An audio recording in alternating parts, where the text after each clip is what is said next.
Good morning, Greg. Morning, Vince. How are you? I'm very good. Yourself? Doing well. Good to see you. It's been a while. It's been a while, yeah. Listen, thank you very much for taking the time and giving me this opportunity to have this conversation. So what we're going to do is I'm going to introduce you, Greg, very quickly, and then we'll talk a little bit about how HR can prepare for essentially reentry recovery. Sounds good. Great. So, Greg, we've known each other for quite some time. In your long career at adidas, you were there for 30 years. Your last job, you were the SVP of HR for global sales based out of Germany, but you and I met when you were in Asia. You were in Asia for a long, long time. Yep. And you've recently founded your own consulting firm in the US, G.M. Tate LLC. So congratulations for that.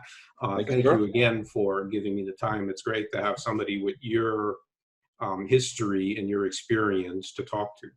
So Greg, first question off the bat is, what do you think HR needs to start thinking about as they plan for a gradual recovery and a gradual return of people into offices, shops, and so on?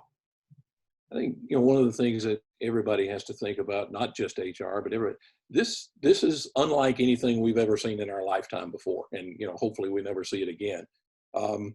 Everyone is going to be different. So I think the first thing HR has got to do is keep in mind the human factor and the people factor.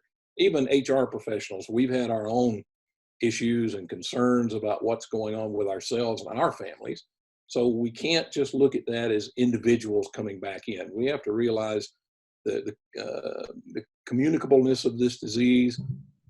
People are going to be concerned about, if I pick it up, taking it home to vulnerable family members, all of those type of things. So I think we've got to look at, how do we do this with the greatest human factor in mind?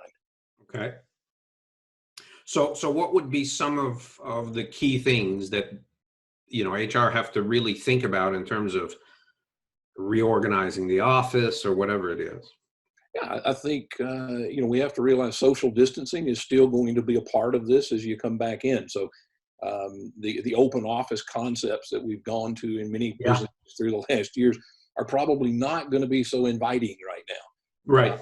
I think we have to realize as people are coming back in, not everyone's going to be ready on day one. It's not like we can flip the switch, turn on the lights, and everybody shows back up. Many schools here where I am, they just announced yesterday, the schools will not open back up. It'll stay virtual learning. So many people are going to have school-age kids at home that they've still got to figure out. Daycare centers, are they going to be able to open up, not open up? All of these things are going to come into play. So I think you have to look at that. Is everybody going to be ready? Those who do come back in, and I encourage HR people to start polling people now to say, if we get the green light in 2 weeks, will you be available? Some people, don't say, are you coming? Say, will you be available? Can you do it?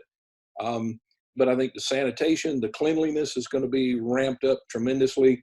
Go back to our Asia days. We remember SARS, and we remember the amount of cleaning, disinfecting, sanitation that went on even for, months, even years after SARS. It gives you a new awakening in this area. And I think businesses and companies are going to have to take this into consideration as people come back in. So do you actually suggest that, for example, the HR team shares or distributes kind of what the new sanitation policies are going to be and how that's going to work with employees before they reintegrate?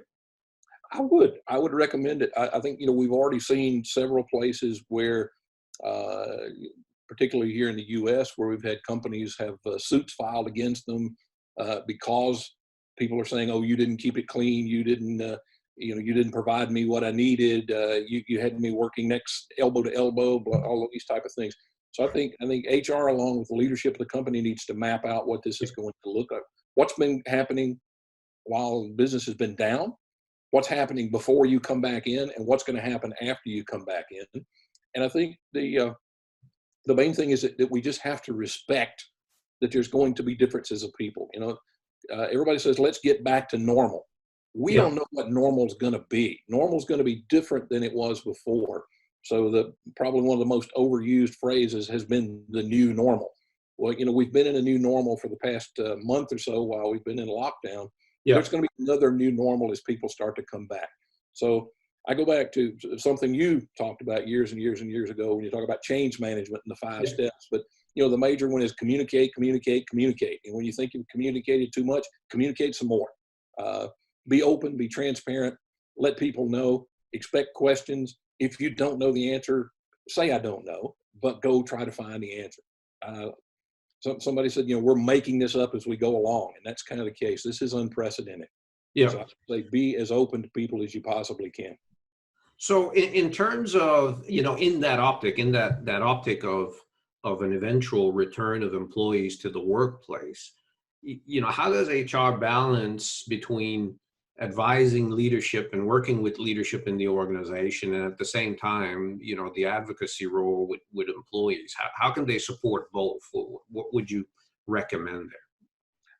I mean, that's always been HR's role, even in non-crisis times, but it probably gets magnified here in a situation like this. And this is where HR really has to draw on the skills that they have in that area. There is this, if I use the phrase, wealth versus health. Yeah. And you got to consider both. We're in business, so we've got to go. We need the financial, the economic terms of it, but we also have the employee health. And we all know that if you get the people stuff right, the other stuff will take care of itself. And that's the thing. I think HR has to be in the position here to be at this point advisor, confidant, and consultant, and pull these things together with both the leadership and the employees to make sure they're balancing these two aspects, keeping leadership advised and top of mind the fact that this is a human situation, and encouraging them to stay human themselves and not get sucked into the economic drive and so forth that goes from it. Yeah, and I think that's a very important consideration, is to say, hold on a second, because there's also the whole psychological, which you've alluded to, is that for some people, the return, as we know, is going to be potentially fairly easy. For some people, it's going to be very tough. Mm-hmm. So on that note, Gregg, you have a bunch of employees, let's say, that don't want to come back, or that are terrified of coming back to the office. They may have, taken care of older people at home. What's your advice there? You've alluded to it, but you have employees that say, no, I'm not going to come back. I've worked remotely. We can do it. I want to continue doing it. What does an employer do?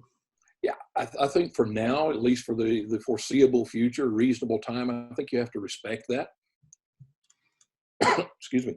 And you have to continue this remote working aspect. I think there are, unfortunately, this has turned into a tremendous experiment.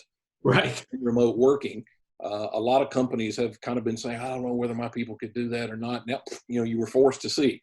And some companies are saying, you know what, we can't do it. We've got to have people here. Other companies are saying, you know what, this works pretty well. Yes. And on the other side of that, there's going to be economic impact on that. And that all of a sudden, if I realize half of my workforce can get the job done and don't have to be sitting here in the office, I don't need as much office space anymore. I can balance those things out. Yes. I think for the foreseeable future, until we know that we're clear of COVID-19 and the likelihood of it is not high anymore, I think you're going to have to respect that some people are going to say, I need to keep working from home, particularly for the rest of school terms. So these daycare centers and things open up. There's just a myriad of reasons, and there's just a pure self-preservation is like, I don't want to go get sick. I'm afraid I'm going to get sick. You got to respect this. And this is what I said in the beginning. Keep in mind, this is a human element and a human factor. Think about our own fears, our own concerns or whatever, and know that other people have the same ones and different ones. And just when you look at someone, you don't really know what's behind that. No matter how well you know them, you don't know exactly what's behind where they are and what's going on in all aspects of their life. So I think, now, if you want to talk about putting your people first, and from a leadership perspective, looking at, what you want to do and having genuine care for people, now is the opportune time to make sure that you show that in this situation.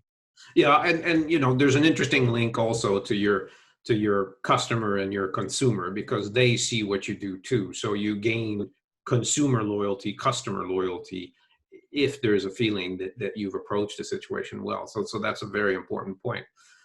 Great. Is there anything else, Gregg? Any final advice or recommendation you would make, again, as people approach this situation? I think the thing to say is, don't expect this to be quick and easy. In fact, I think the return is probably going to be more difficult than the exit in lockdown. I think there's going to be a lot more effort required. Yes, it was a challenge to get people in networks and computers and whatever you needed to make sure, but it's going to be even more on the return. It's going to take longer. And I think the thing is, don't rush it. Take it step by step. I don't think there is any such thing as best practice. Right. I would say learn from others who are doing things right. Stay abreast of what is happening. I know here in the U.S., from an HR perspective, you know, the legislation that was enacted in like 4 days. Right. That normally takes months, even sometimes years. So all the details weren't spelled out. Yeah. All the details are being worked out now. Things are going to be changing as you go forward. So from an HR perspective, making sure we stay on top of that. But overall, be human. You know, realize where people are. Be compassionate. Be transparent. Communicate with people. You know, connect with them. Engage with them. And not just in talking about the business, but, you know, this is the time for leaders to be personal with people. Great. I think that's great advice. Gregg, thank you very, very much for taking some of your time to have this conversation with me. Great to see you as always. Hopefully we'll run into each other, not on Zoom, but face to face. But thanks again. Thanks a lot, Vincent. Stay well, stay healthy. Thank you very much. You too. You too. Thanks.